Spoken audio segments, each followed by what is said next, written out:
Swenson Dispatcher by R. DeWitt Miller. There were no vacuums in space regulations, so Swenson, well, you might say he knew how to plot courses through sub-ether legality. It was on October 15, 2177, that Swenson staggered into the offices of Acme Interplanetary Express and demanded a job as dispatcher. They threw him out. They forgot to lock the door. The next time they threw him out, they remembered to lock the door but forgot the window. The dingy office was on the ground floor, and Swenson was a tall man. When he came in the window, the distraught Acme board of directors realized that they had something unusual in the way of determined drunks to deal with. Acme was one of the small hermaphroditic companies hauling mainly freight, but shipping a few passengers which were an outgrowth of the most recent war to create peace. During that violent conflict, America had established bases throughout the solar system. These required an endless stream of items necessary for human existence. While the hostilities lasted, the small outfits were vital, and for that reason prospered. They hauled oxygen, food, spare parts, whiskey, atomic slugs, professional women, uniforms, paper for quadruplicate reports, cigarettes, and all the other impedimenta of wartime life. With the outbreak of peace, such companies faced a precarious devil-take, the hindmost type of existence. The day that Swenson arrived had been grim even for Acme. Dvorkin, the regular dispatcher, had been fired that morning. He had succeeded in leaving the schedule in a nightmarish muddle, and on Dvorkin's vacant desk lay the last straw, a special message. Acme Interplanetary Express, 147, Z Street, New York, your atomic. Converted ship number 7 is hereby grounded at Luna City, Moon, until demurrage bill paid. Your previous violations of space regulations make our action mandatory. Planetary Commerce Commission, the Acme Board of Directors, was inured to accepting the inevitable. They had heard rumors along Blaster's alley of Swenson's reputation, which ranged from brilliance through competence to insanity. So they shrugged and hired him. His first act was to order a case of beer. His second was to look at what Dvorkin had left of a dispatch sheet. Number 5 is still blasting through the astroloids. It should be free. Falling. Why the hell isn't it? Old Mr. Sarabee, chairman of the board, said quietly, "Before you begin your work, we would like a bit of information. What is your full name?" "Patrick M. Swenson." "What does the M stand for?" "I don't know." "Why not?" "My mother never told me." "I don't think she knows."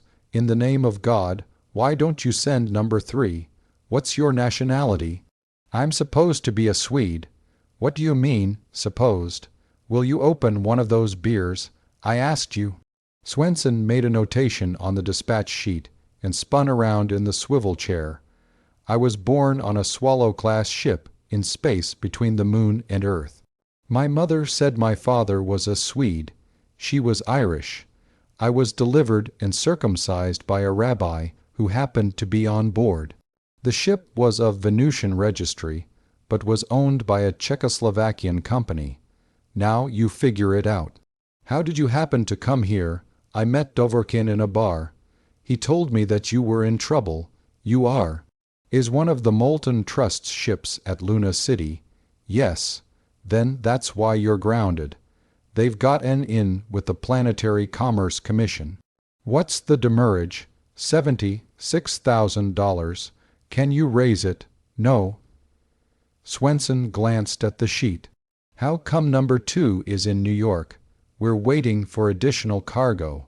We have half a load of snuff for Mars. And we've been promised half a load of canned goods for Luna City. It's reduced rate freight that another company can't handle." "Dvorkin told me about the snuff. That's a starter, anyway." Swenson turned back to the dispatch sheet and muttered to himself, "Always a good thing to have snuff for Mars." Mr. Sereby became strangely interested. Why, Swenson paid no attention. What are you taking a split load for? We had no choice. You know damn well that the broken-down old stovepipes you buy from war surplus are too slow to handle split loads. Who promised you the canned goods? Lesquallen Limited. Oh, Lord, said Swenson, an outfit that expects lions to lie down with lambs. The red ship. Calling light flashed on. Number 4 to dispatcher. This is Captain Elsing. Dvorkin. Dispatcher to number 4. Dvorkin, hell. This is Swenson. What blasts? B-jet just went out. Atomic slug clogged. How radioactive is the spout?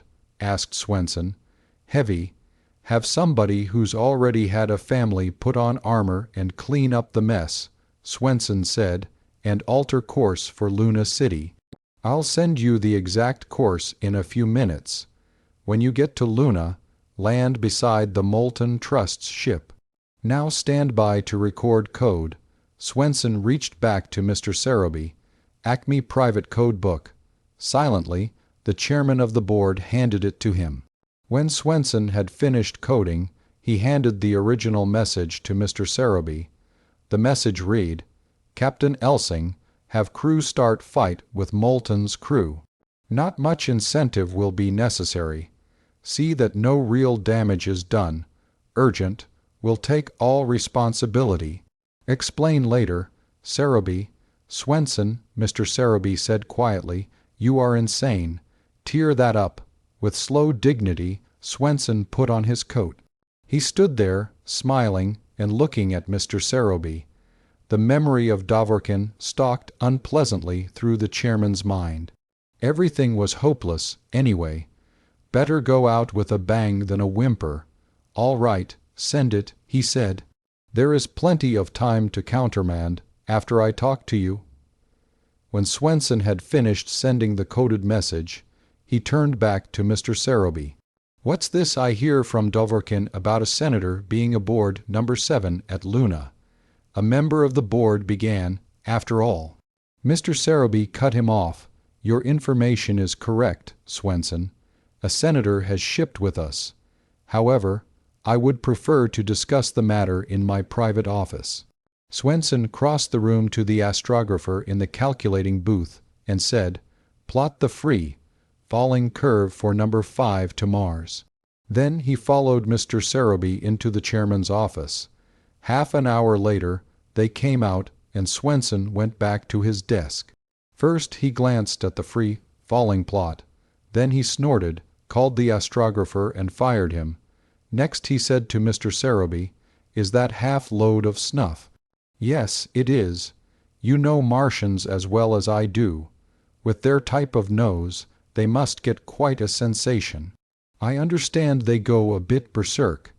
That's why their government outlaws snuff as an earth vice. However, our cargo release states that it is being sent for medicinal purposes. It's no consequence to us what they use the snuff for. We're just hauling it, and I don't have to tell you how fantastic a rate we're getting. To hell with the canned goods part of the load, Swenson said. Can you get a full haul of snuff? Possibly, but it would cost. Even this outfit can afford to grease palms. I'll see what I can do. What's the senator on the moon for? He's supposed to make a speech on Conquest Day. Mr. Sereby lit a cigar. That's day after tomorrow, he added. Exactly where is this eloquence to be expounded? The senator is speaking at the dedication of the new underground recreation dome. It's just outside Luna City. They've bored a tunnel from the main dome cluster. This dedication is considered very important. Everybody in Luna will be there. It's been declared an official holiday with all crews released. Even the maintenance and public service personnel have been cut to skeleton staffs. With that fiesta scheduled on our beloved satellite, said Swenson, we won't have to worry about getting the senator off for some time. His name's Higbee, isn't it? Mr. Sereby nodded. Then he'll whoop it up long enough for you to get that demurrage mess straightened out. Unfortunately, it isn't that simple. The senator is due for another speech on Mars. The timing is close, he only has a minimum of leeway. As you mentioned, number 7 is grounded for demurrage, and we can't ship the senator out on number 4 because of the bad jet. Swenson was silent for a long time. The beer gurgled pleasantly as he drank it. Then a bright smile, which could have been due either to inspiration or beer, spread across his face. "If that idiot Dvorkin can be trusted," he said, "the senator is speaking in the early afternoon, our time. Do you happen to know just when he starts yapping? And the scheduled length of the spiel? I'll check it." Mr. Sereby turned to one of his assistants. Swenson took down the Luna Day, a handbook, and thumbed through it. A moment later, the assistant handed a slip of paper to the board chairman. "The senator," Mr. Sereby said, "will speak from 1,300 hours to 1,500 hours." Swenson smiled and stuck a marker in the Luna Data handbook. "Now," he said, "about this snuff. Can you have it loaded by tomorrow night?"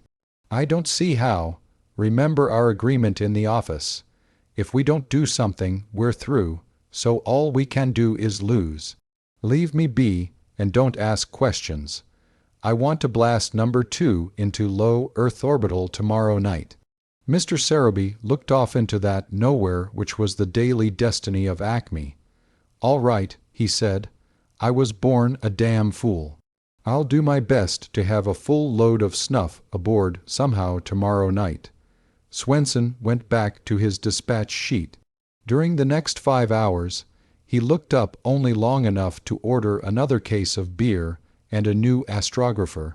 Finally, he called Heilberg, the assistant dispatcher who was on the night shift, gave him a lecture concerning dispatching in general and the present situation in particular, promoted a date with one of the stenographers, and departed.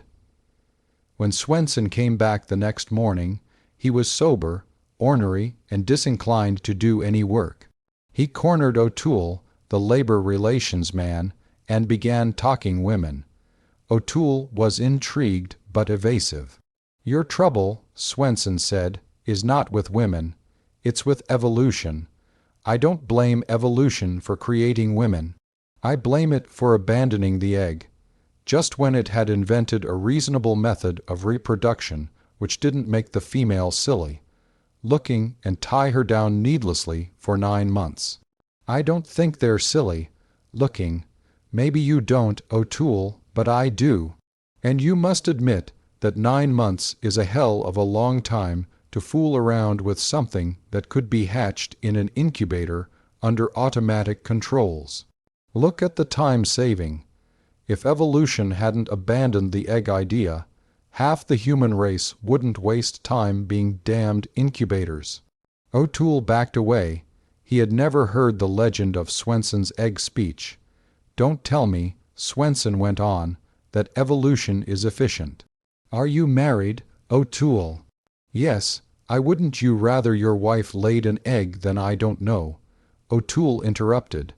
"But I do know that I'd like to find out what the dispatch situation is at the moment." Swenson grabbed a piece of paper and drew a diagram. While O'Toole was studying the diagram, someone laid a special message on Swenson's desk. Swenson glanced at it. "Acme Interplanetary Express 147, Z Street, New York. Your ship number 4 is hereby grounded at Luna City, pending an investigation of a riot involving your men, and for non-payment of bill for atomic slug purification. Your number 4 is also charged with unpaid demurrage bill. Planetary Commerce Commission." Swenson muttered, "Good," and threw the special message in the wastebasket. Mr. Sereby, who had just entered the office, fished the form out and read it. "It never rains, but it pours," he said. "You can't stand long on one foot," Swenson answered without looking up. "Put all your troubles in one basket, and then lose the basket. Mortuary T. salutamus. Have you heard my theory about the advantage of reproduction via the egg? And get me a beer. I will get you a beer. But if you say a word about that egg theory, I will fire you. I heard you talking to O'Toole. Okay, we'll forget the egg for the non-C. Did you pilfer that snuff? It's being loaded, and it cost Acme. Did you expect it would fall like manna from heaven? Swenson flipped the switch of the intercom to Acme's launching area. Give me number 2, Captain Wilkins. What are you going to do? Mr. Sarabee asked. Don't you remember what I told you yesterday? Where's that beer? Mr. Sarabee smiled, a weary, dogged smile, the smile of a man who had bet on drawing to a belly straight. Captain Wilkins came over the intercom, calling Swenson Dispatcher for orders. Blast as soon as loaded for low-altitude Earth orbital. Swenson was silent a moment, then, Hell, don't you know the plot? All right, I'll give it to you. Full jets, 2 minutes, azimuth. Mr. Sarabee interrupted quietly. Swenson, don't you think you'd better check with the astrographer? Turning off the intercom, Swenson spun in his chair. Any decent dispatcher knows that one by heart. So maybe I'm wrong. Then number 2 will pile up on either the moon or the Earth. If that happens, you can collect the insurance and get out of this mess. He flipped on the intercom switch. Sorry, Captain Wilkins, brass interference. As I was saying, azimuth. Mr. Sarabee made no effort to continue the conversation. He was reading an astrogram, which had just been handed to him. Acme Interplanetary Express, 147, Z Street, New York, Earth here, persistent rumor your ship, on which I am a passenger held here for payment of demurrage. Must make world crisis speech on Mars as scheduled. Astrogram truth of situation at once. Investigation of such matters now pending before subcommittee. Do not astrogram collect. Sen, Hiram C. Higby Swenson snapped off the intercom, glanced at his dispatch sheet, leaned back in his chair and closed his eyes. He was silent for the next half hour and drank 3 beers, looking either thoughtful or asleep. Mr. Sarabee smoked a cigar until it burned his mustache. When the 3rd beer was finished, Swenson reached for an astrogram blank and wrote, Hon, Senator Hiram C. Higby-esque. Acme Interplanetary Express, Luna City rumor, unpaid demurrage utterly you. And founded. Information here that rumor started by your opposition. Have vital new data for your Luna City speech. Will send speech insert at once. James Sarabee, Mr. Sarabee, who had been reading over Swenson's shoulder, said, You know that demurrage rumor is true. If things don't work out and we have any trouble, you can say you hadn't heard about the demurrage. By the way, can you write an insert to a political speech? I suppose so. I've lied before. Make sure it will take 10 minutes to deliver, even talking fast, which senators don't usually do. What, inquired Mr. Sarabee, shall I write about? You know that scandal Senator Higby's opposition just got involved in. That business about slave labor exploitation on Venus. The story broke this morning. Get in touch with my friend Max Zemke on Telenews and have him give you some inside details. It doesn't matter if they are important or not. The senator will grab anything that might pep up his speech. Besides, he's probably been having a large time in Luna City and hasn't heard about this morning's story. Mr. Sarabee executed a sweeping bow. Yes, sir, and if this thing doesn't work, I told you yesterday in my office what would happen. Swenson shrugged. Kismet. As Mr. Sarabee opened the door to his private office, Swenson called after him, Where's this outfit's attorney? In the boardroom. Find him and send him in here. Mr. Sarabee nodded, and Swenson added, Be damned sure that speech insert will run at least 10 minutes. More, if possible. Mr. Sarabee slammed the door. 5 minutes later, slim, soft, Boken Van Ewing, Acme's attorney, coughed behind the dispatcher's chair. Swenson swiveled from coding the astrogram and dropped his cigarette. "What the hell, oh you? Lawyers are like policemen, they sneak up on people. How did you know I was the firm's attorney? I watched you try that unfair trade practice suit against Lesquelin Limited. 2 years ago, it was snowing outside, I was broke, and the courtroom was warm. You should have won the case. Some of their evidence looked phony to me. Anyway, you did a good job. Thank you. Did you ever stop to think about the advantage of the egg? Mr. Sereby said you wished to speak to me." "That's right. I want you to draw up a something. Or other, you know what I mean, grounding molten trusts, ship on the moon, until this fight hassle is settled." "You mean you wish me to prepare a restraining order?"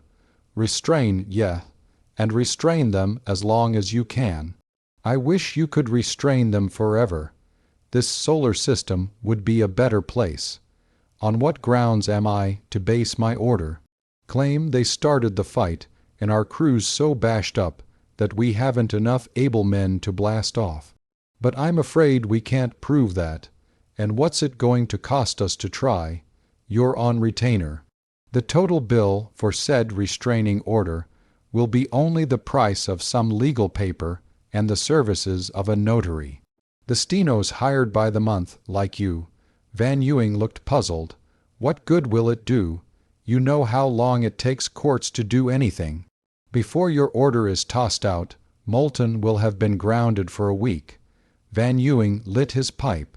"In legal parlance, it is something irregular, which, being translated, means it's a slick trick. All it's going to cost you is being half an hour late to lunch." Van Ewing puffed a moment on his pipe and said, "Because of your audacity, Swenson, and furthermore, because you'll be fired tomorrow, I'll prepare the restraining order." Swenson put out his hand, and his blunt fingers closed around Van Ewing's delicate ones. When Van Ewing had gone, Swenson returned to coding the astrogram. He checked the form twice and sent it. Then he turned over his desk to an apprentice dispatcher, left orders to be called if anything broke down, and went out to lunch. It was 2:30 p.m. when news of the restraining order arrived in the quiet, streamlined offices of the Moulton Trust. 2 minutes later, the offices were still streamlined, but not quiet. The 3 major stockholders of the great organization, N. Rovens, F. K. Esrov, and Cecil Nienfort, W. Writings, formed a tiny huddle at one end of the long conference table. Esrov was waving a copy of the order. "Gentlemen, we can consider this nothing but an outrage. Blackmail, really." It was Nienfort, W. Writings's lisping voice. "Whatever it is, this sort of nonsense must be stopped at the beginning. It might set a precedent. May I suggest," Rovens broke in, "that, as the matter of precedent is sure to arise, we take no action without first consulting Lesquelin Limited." "An excellent idea," Esrov nodded. He switched on the intercom to his first secretary. "Connect me with Lesquelin Limited. I want to speak with Navel Lesquelin. Inform him that it is urgent. He just entered our office." The voice that came from the intercom carried the slightest trace of surprise. "He said he desired to discuss something about canned goods and snuff. I shall send him in at once." Rovens turned to Nienfort, W. Writings. "I fear that old Sereby is becoming senile. Apparently he has lost his mind, but really, did he ever have one?" Nobody laughed. Esrov slammed the restraining order on the conference table and stood up. "Gentlemen, what shall we do concerning—" "Yes, gentlemen, that is just what I want to know." 3 heads pivoted. Navel Lesquelin, sole owner of Lesquelin Limited, stood in the doorway. He was a broad, ruddy-faced man with a voice trained to basso interruptions. "I understand, Mr. Lesquelin," Esrov said, "that you have a matter to discuss with us." "Yes, sit down, F. K. We have some talking to do about that bankrupt, dishonest Acme Interplanetary Express. Quite a coincidence, Nienfort, W. Writings murmured. You got trouble with that outfit, too. That settles it. They've cluttered up the orderly progress of free enterprise long enough. Out they go. Naval Lesquelin swiftly read the document and bellowed an unintelligible remark. Something, quite, Nienfort, W. Writings agreed. Lesquelin got his voice under control. What action do you intend to take? We hadn't decided, Rovance answered. We received the order only a few minutes ago. Before we form our plans, Esrov said, we would like some information about your problems with Acme. We understand it involves canned goods and snuff. Yes, those damned. At the last minute, they turned down a small load of canned goods for Luna that we'd been decent enough to give them at reduced rates. They can't get away with that kind of thing long, but that's just the beginning. They got hold of the contract and permit to haul a consignment of medicinal snuff to Mars. We had already arranged for that cargo. You know that snuff situation. Through certain contacts, we have been able perfectly legally to have permits issued. That customs man must have taken a double, we understand, Rovance broke in. We have had occasion to make similar arrangements. The rates and other inducements are extremely satisfactory. Well, gentlemen, Lesquelin demanded, what are we going to do about this unprecedented situation? I suggest, Nienfort, W. Writings said, that we have our legal staffs meet in joint session. We should impress on them that the quashing of this restraining order is urgent. Perhaps we should consider debts owed us by the judiciary we helped elect. An excellent idea, Lesquelin declared. I will take care of that part of it myself, personally. As to the snuff matter, Esrov said, I think we should emphasize to our mutual contact that he should be more discriminating in issuing permits. That's all right for now, Lesquelin snapped. But he's done with too. I'll see to it that he's replaced. As to the canned goods situation, Rovance said, it seems to me that we should have a subsidiary company to handle our excess cargoes at reduced rates, of course. It shouldn't cost too much to pick up one of the less financially secure companies such as Acme. Esrov nodded. An excellent idea. I agree, Lesquelin said and sat down. But first we must dispose of today's damned annoyances. I suggest that we outline a plan for immediate action. To begin with, Esrov reminded him, we must deal with the restraining order. When Swenson came back from lunch, he was not as sober, and thus in a better mood. Mr. Seroby's insert to the senator's speech was on his desk. Swenson read the first few lines. As a further indication of the methods, devices, malfeasances, and corrupt practices employed, used, and sustained by those with whom you have called upon me to negotiate in the highest tribunal in Washington, let me cite the following information which I have just received. Although this information is top drawer, restricted and highly secret, I was able to obtain it through certain channels which, as a man of honor, I must leave undisclosed. The right of all creatures to be free is a fundamental and inviolable right, and yet on Venus. Swenson said to himself, Mr. Seroby is in the wrong business, and started coding the insert. He had almost finished when the ship, calling light flashed red, Number 5 to Dispatcher, Captain Verbold speaking. Dispatcher to Number 5, this is Swenson, go ahead. I'm afraid you can't help me. May I speak to Mr. Seroby? He's out to lunch. This matter is serious. I am faced with what amounts to mutiny. Sorry, but I got troubles, too. Maybe I can find Mr. Seroby, maybe I can't. Why don't you tell me your grief? Captain Verbold hesitated. It's something I've been expecting. The crew has stated that they will leave the ship at Mars. Captain Verbold's next sentence was pronounced word by word in code.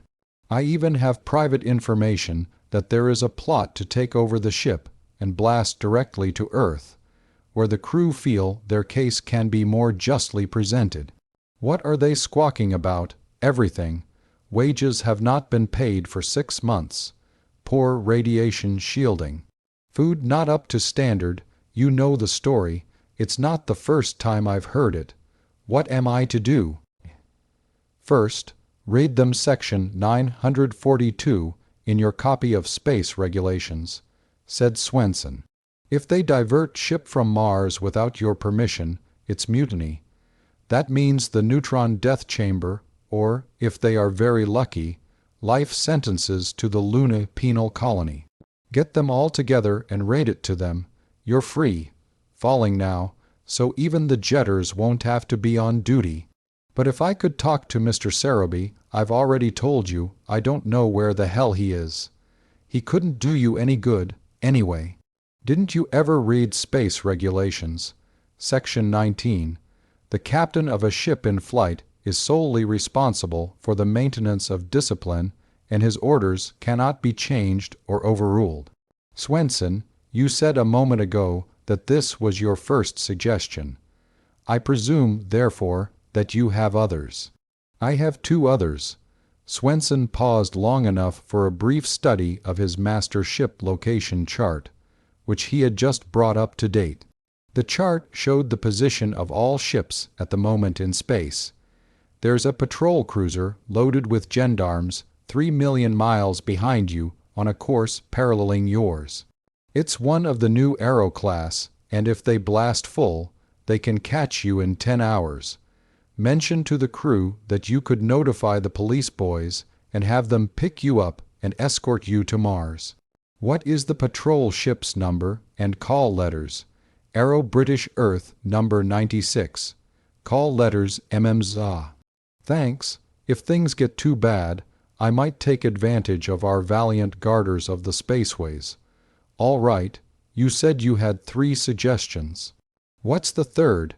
Some goons on a molten trust ship, parked beside our number 2 on the moon, started a fight and beat up our boys. We're about to sue Molten for plenty. Tell your crew about it and suggest that if they behave, we'll cut them in on the proceeds from the suit, in addition to paying their wages as soon as a snuff cargo that I had to send into orbital gets to Mars. On whose authority am I to make such a statement? Swenson's. You don't need any other, do you? I know most of the boys on your mobile junkyard. They trust me, so they'll trust you. You have my word that Seroby will go for the idea. You talk to Seroby and let me know what happens. Meanwhile, I'll think over your suggestions. The ship, calling light blinked off, and Swenson went back to coding the speech insert. As he was finishing, O'Toole came in. Swenson looked up.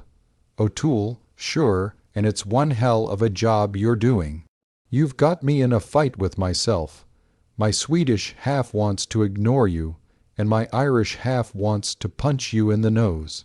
You're supposed to handle labor relations, and I just received a message from Captain Verbold of number 5 that his crew is about to mutiny. Mother of God, what can I do? Cried O'Toole. This outfit's so broke, it doesn't have enough money to pay the filing fee for bankruptcy. In the face of adversity, you should spit. Who are you quoting? Me. Look, Swenson, I'm supposed to supervise labor relations, sure.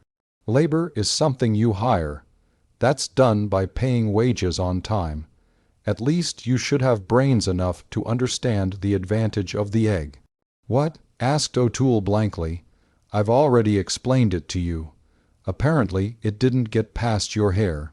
I shall therefore make a second attempt. Do you understand the principle of the egg? I don't, of course not. You never stopped to analyze it. You just assumed that because human beings are born the way they are, it is the best method.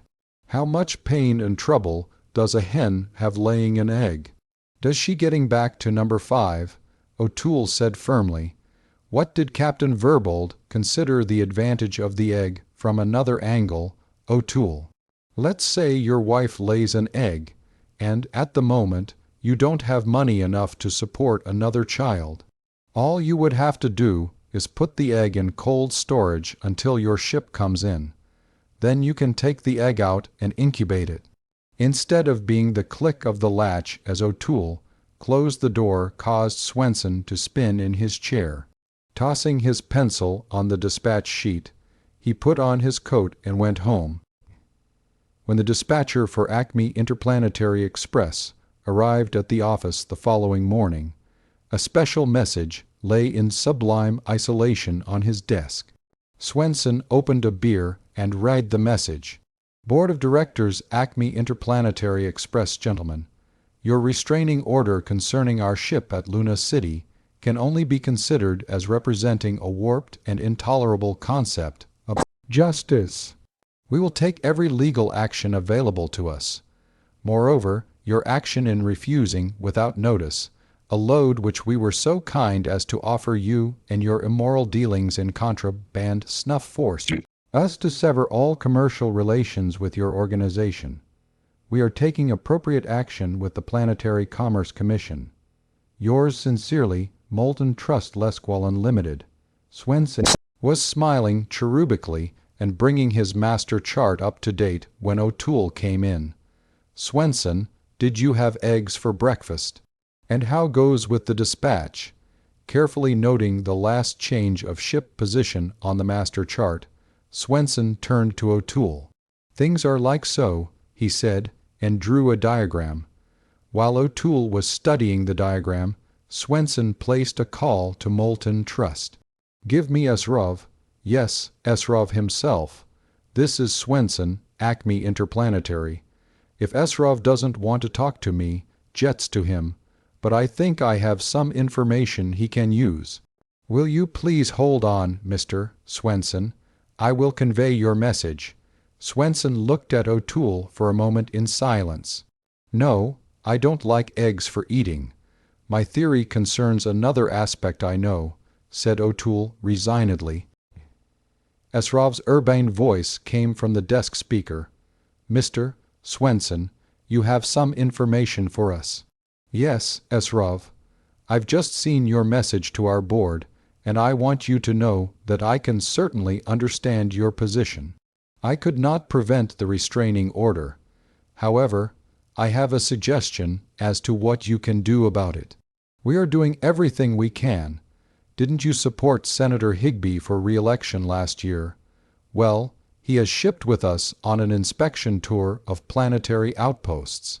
Right now, he's on the moon and will speak at 1:30 this afternoon at the official opening of the new recreation center. It occurred to me that it might be worthwhile for you to send him a message suggesting that he incorporate in his speech something about the laxity of the Planetary Commerce Commission that allowed you to get into this mess. An excellent idea, Mr. Swenson. We shall give it immediate consideration.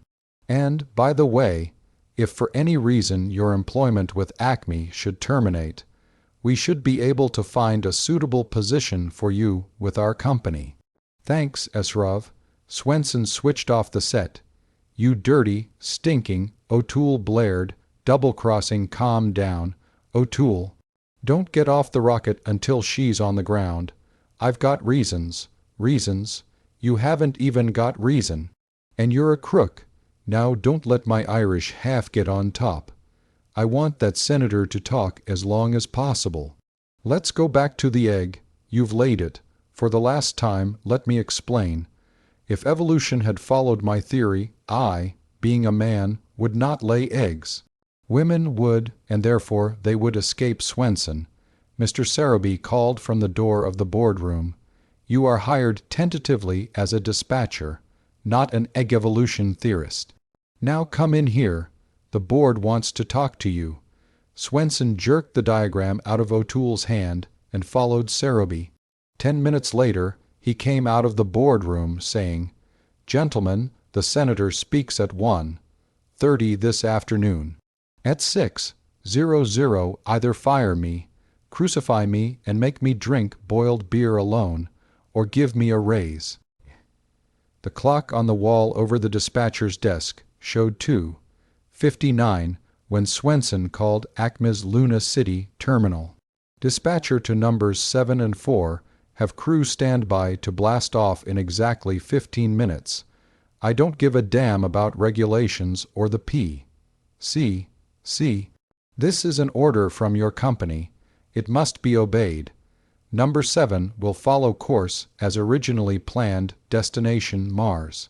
Number 4 will blast for Earth, curve to be given in space. 15 minutes later, the dispatcher's office at Acme Interplanetary Express was quieter than an abandoned and forgotten tomb. The board of directors stood silently in a circle behind Swenson. Every employee, even the stenographers, were jammed into the frowsy room. As the hand of the clock sliced off the last second of the 15 minutes, Swenson looked over his shoulder and laughed, a great, resounding laugh. Then he flicked the switch and picked up the microphone. Swenson Dispatcher to 7 and 4. Blast. Over. Swenson Dispatcher to 4 and 7. Blast. Suddenly the silent room was filled with the roar of the jets as they thundered in the imaginations of the men and women crowded around the dispatcher's desk. The tension broke as almost a sob of gladness. What if it proved a hopeless dream, a mere stalling of inevitable ruin? They were no longer grounded. They were in space. To those in the room, it seemed only an instant until the ship, calling light, flashed on. Number 7 to dispatcher, in space, all clear. Dispatcher to number 7, steady as she goes. The red light was off for a moment. Then number 4 to dispatcher, in space, all clear. Dispatcher to number 4, temporary curve A17, will send exact curve plot in half an hour. Swenson turned to the astrographer. Give me a plot for Chicago. I don't want to land her in this state. Just a matter of prudence. She's registered in this state. The astrographer shouldered his way through the crowd. When he reached the calculators, his swift fingers began pushing buttons. Swenson leaned back. Mischief, thou art a space, he said. Now take whatever course thou wilt. At 3:30, Swenson reached again for the microphone. Dispatcher to number 2, you are circling Earth at low orbital. Decelerate and drop to stratosphere. Maintain position over New York. Curve and blasting data. At 4:00, he called Max Zemke at Telenews. Anything frying at Luna? My God, yes. Senator Higbee yapped 16 minutes overtime and the shadow nigh. Fedge caught everybody with their air tanks down. The control crews were listening to the speech, and there wasn't anybody left to switch over the heating, cooling system. You've been to the moon, so you know what happens. When day changes to night and you haven't got any atmosphere, the temperature drops from boiling to practically absolute zero. Sure, the automatic controls worked, but there wasn't any crew to adjust and service the heaters and coolers. It's a mess. Say, haven't you got a ship or two up there? I got 'em out in time. Well, Moulton didn't. Their ship's been considerably damaged. Thanks, Max. Let me know if anything else breaks. While Swenson had been talking, 2 special messages and an astrogram had been laid on his desk. He first read one of the special messages. Acme Interplanetary Express, 147, Z Street, New York, gentlemen. We are holding you responsible for the damage to our ship number 57, now on the moon. The captain of your ship should have known the potential danger and warned Senator Higbee of the time factor. We will contact the PCC at once. F. K. Esrov Moulton Trust. Swenson scribbled an answer and handed it to an assistant. Moulton Trust nuts, Esrov. You've got to think up something better than that. We have no control over public officials, except during flight. Bellyache all you want to the PCC. Sedately, Swenson, the astrogram was from Senator Hiram C. Higbee. My being stranded on Moon unmitigated and unparalleled outrage. Must speak as scheduled on Mars. Find me transportation.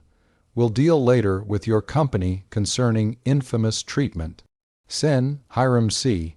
Higby Swenson replied, Unfortunate circumstance unavoidable. Your speech magnificent. Will make every effort to secure immediate transportation to Mars. Swenson.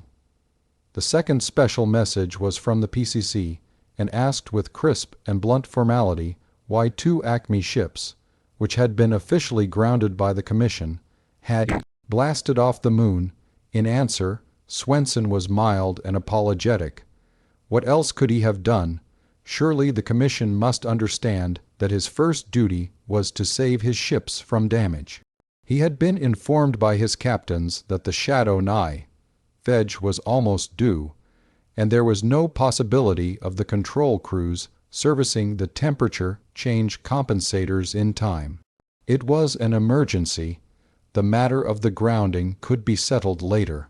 When his answer was finished, he coded it, along with the special message from Moulton Trust, the astrogram from Senator Higby, and his replies. Finally, he coded the special message from PCC. Then he called number 5. Number 5 to dispatcher. This is Verbold. What goes on now, you tell me? Dwelleth thy household in peace, for the moment? Have you followed my instructions?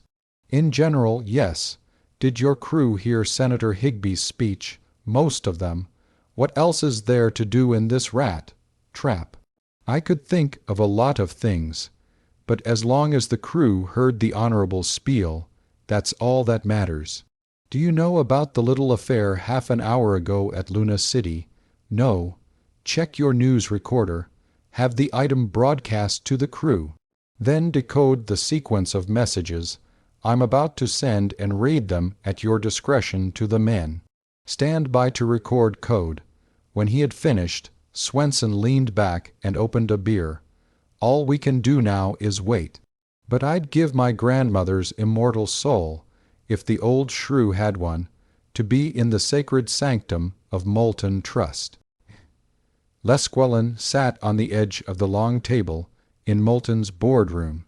He spoke slowly, and for once his voice was low. Esrov, did you or did you not suggest to our Senator Higby that he lengthen his speech on the Moon to include certain new information? And did that information involve my company along with yours? Mr. Lesquelin, the matter concerns only a minor aspect of policy, said Esrov placatingly. Minor aspect of policy, hell, it concerns business. Look what happened at Luna, and you let us get publicly involved in it. Such matters must never be handled openly. Esrov did not answer.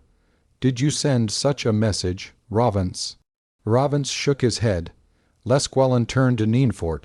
W. Writings, did you? No, Lesquelin. Nienfort. W. Writings gently pulled a special message form from beneath Esrov's folded hands as they lay on the gleaming conference table. Lesquelin swung back to Esrov. Did you send it? Esrov looked down at his folded hands. At last he said quietly, Yes. I sent a message to the senator in our mutual interests. Was it your own idea, or did someone else suggest it? The basic thought came from a most unexpected source. It was, we might say, one of those happy breaks of industry. The dispatcher at Acme had the sense to cooperate with us. He gave me certain otherwise unavailable information, and what was his name? I don't yes. It was Swenson. You fool, idiot, Nienfort, W. Writings handed Lesquelin the special message he had taken from Esrov. It was the one from Swenson, which began, Nuts, Esrov. Lesquelin read the message. Then he said slowly, I've dealt with that clown Swenson before over minor matters. I never thought he had that much brains. He looked at Esrov, or insight. Swenson's a smart man, therefore he must be eliminated. I still maintain, Rovance said, that the basis of the matter is the strangling of free enterprise. I agree, said Lesquallen. What right has Acme to interfere with free enterprise? They haven't $1 to our million. What shall we do? Nienfort, W. Writings murmured, follow Swenson's suggestion. We're going to the PCC, and we're going to our top contacts. They owe us plenty. Shall we dictate a memo? Ashraf put in. Call the PCC, Lesquallen ordered. We're not dictating anything. And we're not sending any messages to anybody. Let the PCC send them. No employee of Acme Interplanetary Express had left the smoke, dense office when the ship, calling light went on. Number 5 to Swenson. Verbold speaking. Dispatcher to number 5. Go ahead. Uproar under control. I followed your instructions. A crew that's laughing won't mutiny. The crew sends thanks and their most pious wishes for the distress of Moulton. The men expect shares of the proceeds, if any, in the lawsuit, but they insist on being paid on Mars. They will be, Captain Verbold. Now I've got to keep this beam clear. Good luck. Swenson turned to Mr. Seroby. I presume you can at least find enough cash for the back pay. Mr. Seroby did not answer. He was staring at a special message which had just been handed to him. He dropped it on Swenson's desk. Acme Interplanetary Express, 147 Z Street, New York. Because of your violation of space regulations and unprecedented effrontery, your ship's numbers 7 and 4 are hereby ordered to return to the Moon. There they will be impounded. A police patrol escort has been dispatched to ensure your compliance with our order. Planetary Commerce Commission. Swenson read the message and looked up. Well? Asked Mr. Seroby. The murmur of voices died. The dispatcher's office of Acme Interplanetary Express was a silent, isolated world. Swenson wrote an astrogram and handed it to the chairman of the board. Shall I code it? Mr. Seroby read the astrogram. He read it a second time and his perplexity vanished. But will it work? He asked. Swenson shrugged. It ought to. Remember what happened when Solar System freight lost that chemical load. We're stratospherring over New York. Anyway, he wouldn't dare take the chance. Shall I code it, Mr. Seroby? Absolutely. The men and women of Acme crowded and squirmed for a look at the astrogram on Swenson's desk. O'Toole realized first and yelled. Slowly, as understanding came, other voices took it up, until the office was a chaos of sound. Bottles appeared from nowhere. O'Toole raised one of them, sure and sent. Patrick would have loved it. Calmly, Swenson coded, Senator Hiram C. Higbee Acme Interplanetary Express, Luna City, only transportation available our ship now in Earth stratosphere above New York with cargo snuff. We'll dispatch this ship special to Moon for your disposal. However, must jettison cargo to lighten ship. We'll notify air pollution and PCC. Only alternative complete clearance by PCC our ship's numbers 7 and 4. We'll then dispatch one of them to pick you up. Order to jettison will be given in half an hour unless we receive word from you. Have you any influence with the PCC? Send reaction at once. Urgency obvious. Swenson, the dispatcher for Acme, said to himself, I doubt very seriously if any sane senator up for re-election would want the official records to show that, because he talked too long on the Moon, a cargo of snuff was dumped over New York. Sneezing voters cannot see candidate's name on ballot. 20 minutes later, the replying astrogram was in Swenson's hand. Acme Interplanetary Express, 147, Z Street, New York, Earth order, clearing your ships, 7 and 4, approved by PCC. Have ship immediately reverse course and pick me up. Under no circumstances jettison snuff. Send further information concerning slave labor exploitation, Venus for inclusion in my forthcoming Mars speech. Have speech insert in same form as before. Senator Hiram C. Higbee. And that, Mr. Seroby, said Swenson, is how you slide out of a jam. You'll get enough cash for that snuff haul to Mars to pay the crew of number 5 when she lands there. And you'll have enough left over to pay the demurrage and repair charges at Luna. Now open me a beer." Mr. Seroby opened the beer wearily. "You're fired, Swenson," he said.